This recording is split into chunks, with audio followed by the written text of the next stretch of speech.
They did not teach you this about money. This is Prof Alpha Podcast breaking financial myths, building alpha mindset, and helping you win with money and life. Let's talk wealth. Welcome to the deep dive. Our mission is simple. We take a mountain of complex source material and we distill it down into the sharpest, most actionable knowledge for you. Yeah. Today, we're tackling a paradox that affects millions, especially highly educated people. We're asking, why do people who, excel in school, doctors, lawyers, professors, so often find themselves struggling with money? It's a really fascinating question. Just locked into these debt cycles that somehow people with way less formal education seem to avoid. It is a fascinating dichotomy, and it's really the core tension in our source material today.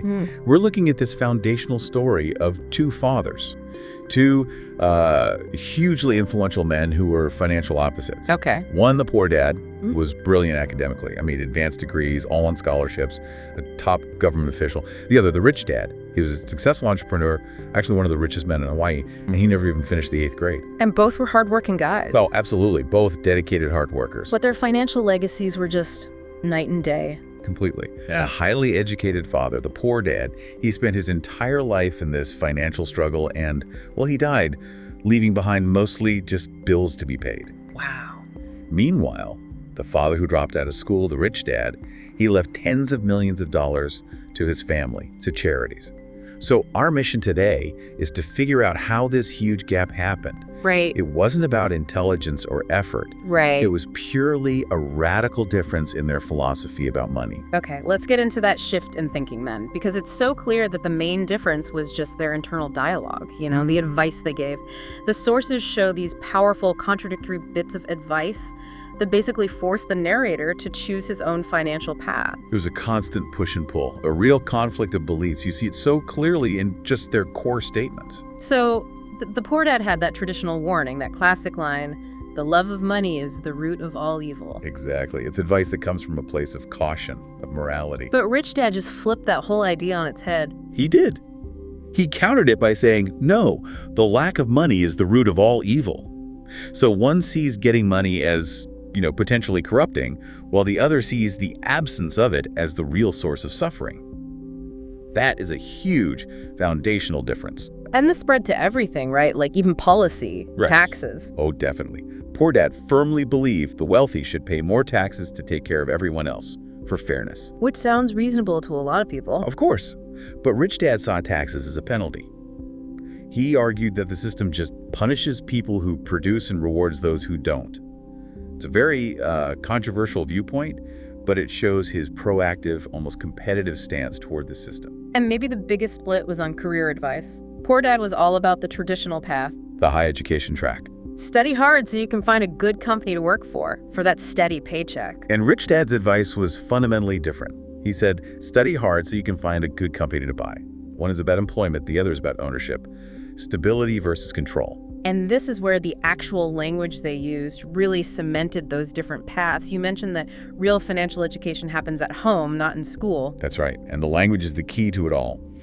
Poor dad, for all his brains, had this really common self-limiting habit. He'd always say, I can't afford it. Which we all say. We all say it. Yeah. But rich dad forbade that phrase. He insisted they always ask a question instead. How can I afford it? And I think most people just hear that and think, oh, it's just positive thinking. But he saw a real neurological difference, didn't he? He did. He explained that saying, I can't afford it is like a mental stop sign. It causes the brain to shut down. It encourages mental laziness. Which is so ironic for a highly educated man. It is. But the moment you ask, how can I afford it? You force your brain, he called it the most powerful computer in the world, to start working, to find solutions. This tiny, consistent habit, mental exercise versus mental laziness. That was the difference. It's why one dad grew stronger financially and the other grew weaker. That sets us up perfectly for the first big lesson Rich Dad taught. Lesson 1, the poor and the middle class work for money.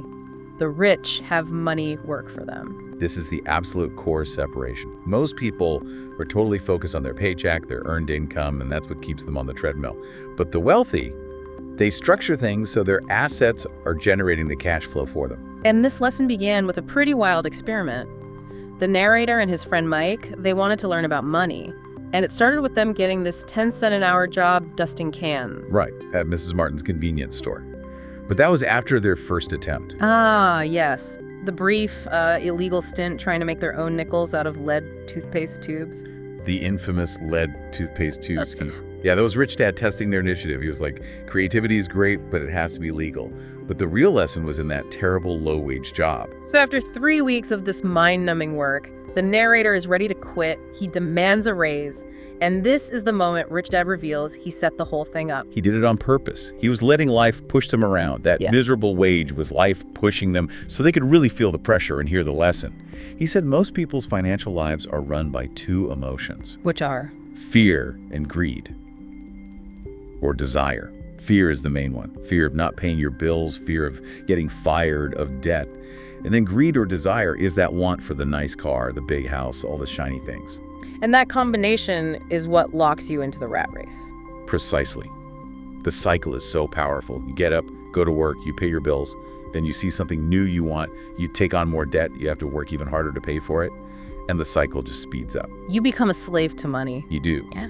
Because you're reacting emotionally to fear and desire instead of using your head to find a real solution. People play it safe, but playing it safe often just means you're stuck in the rat race forever. So Rich Dad didn't just explain this, he actually tested them on it. When they were about to quit, he offered them a huge raise, something like $5 an hour. Which was a fortune in 1956 for a kid. It was a test of their emotional discipline. He was dangling that carrot, that short-term gain, to see if they just dropped their goal of financial education for a bigger paycheck. So being able to delay that reaction? Yes. Resisting that temptation and sticking to the goal of learning how to get assets. Yeah. That's the first huge step toward financial intelligence. Okay, so controlling emotions is the foundation. But how do we actually use our intelligence to get out of the rat race? That brings us to lesson 2, which is that money without financial intelligence is just soon gone. It is. The core message is, it's not about how much you make. It's how much you keep. Exactly. And this leads to the most fundamental rule that separates the two dads. Rule number 1, and it is deceptively simple. You have to know the difference between an asset and a liability, and you have to buy assets. That sounds almost, I don't know, patronizingly simple if you're a highly educated adult. It is. And Rich Dad knew that. He said this was the hardest concept to explain to educated adults because they'd been taught incorrectly for so long. They had to, unlearn all this conventional wisdom. So what were his simple, precise definitions? Crystal clear. An asset is something that puts money in my pocket. A liability is something that takes money out of my pocket. That is it. That's the only distinction that really matters. And this is where the house comes in. The classic point of confusion. Poor Dad thought his house was his greatest asset. And Rich Dad just vehemently disagreed. For most people, he said, a personal residence is a liability, period. It takes money out of your pocket every single month. Mortgage, property taxes, insurance, maintenance. All of it, all expenses. It only becomes an asset if you're, say, renting it out and generating positive cash flow. He warned, if your house is your biggest investment, you're in trouble because you have this massive overhead that produces zero income. And that's the middle-class trap, isn't it? You get a raise, a higher income, but instead of buying income-producing assets, you immediately go buy bigger liabilities. Exactly. A bigger house, a new car, better furniture. It's that keeping up with the Joneses thing. Your income goes up, but your expenses go up right along with it, filling that liability column. So you're just running faster and faster on the treadmill right when you thought you were getting ahead. So if lesson 2 is about what to buy assets, then lesson 3 is about how to organize your life to actually do it. That's a perfect way to put it. Lesson 3 is, the rich focus on their asset column, while everyone else just focuses on their income statement. Meaning their paycheck. Exactly. Your job, being a doctor and engineer, that's your profession. That helps you work for money. But your business has to be about building your asset column. This is where that amazing analogy about Ray Kroc from McDonald's comes in. He wasn't really focused on the income from the hamburgers. No, not primarily. Kroc famously said he wasn't really in the hamburger business. He was in the real estate business. The cash flow from the franchise fees was the earned income, sure. But the real wealth generator, the asset, was the land underneath every single one of those franchises that the corporation owned. That's incredible. That land was the focus of his asset column. That is what it means to mind your own business.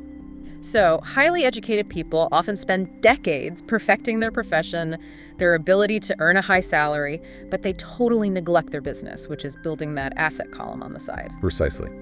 The rich see a job as just a platform to fund the acquisition of passive assets. And that leads us right into the technical side of this.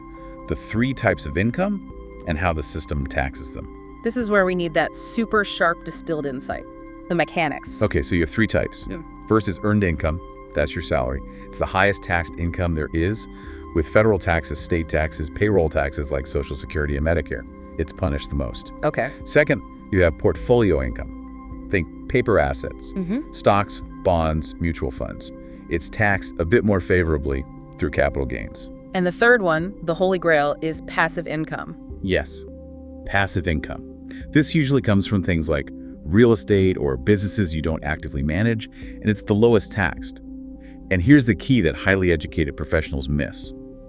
Passive income gives you massive tax write-offs, specifically through something called depreciation. So even if your property is going up in value, you can write off its theoretical decline. Exactly. You can legally write off its decline in value on paper, shielding huge chunks of that income from taxes. So the goal isn't just to earn more, because you'll pay more in taxes. It's to convert that highly taxed earned income into passive or portfolio income as fast as you can. That conversion process is the engine of wealth. It's everything. And going back to the boys, the narrator and Mike, they figured this out on a small scale when they worked for free. They weren't getting a paycheck, so they had to use their financial genius to create an asset. Right. Rich Dad framed it as using your brain to see opportunity where everyone else just sees trash. They noticed Mrs. Martin would rip the covers off old comic books to send back for credit, and then she'd just throw the rest away. And that was their light bulb moment. That was it.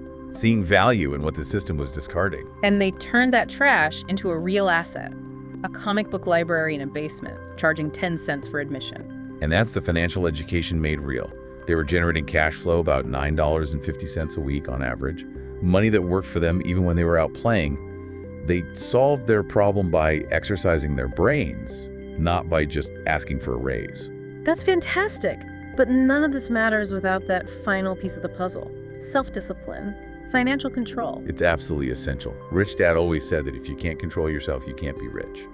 And his most controversial habit was simple. Pay yourself first. Okay, no, wait a minute. That sounds incredibly risky, almost irresponsible. If you're short on cash, how can you justify investing in assets before you pay your bills? It does sound reckless, but it's about creating intentional resource-generating pressure.